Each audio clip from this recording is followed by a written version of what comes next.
পাশে বসতে বলছে, পাশে বসতে বলছে বাবু তোকে।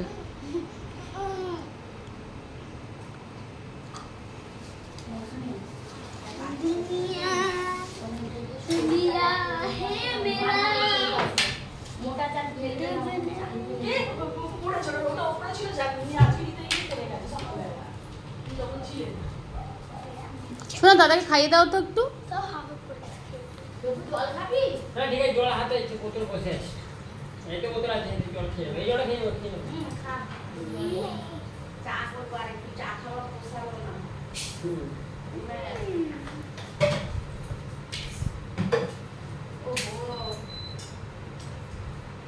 ফোন করতে হবে ওর সাথে।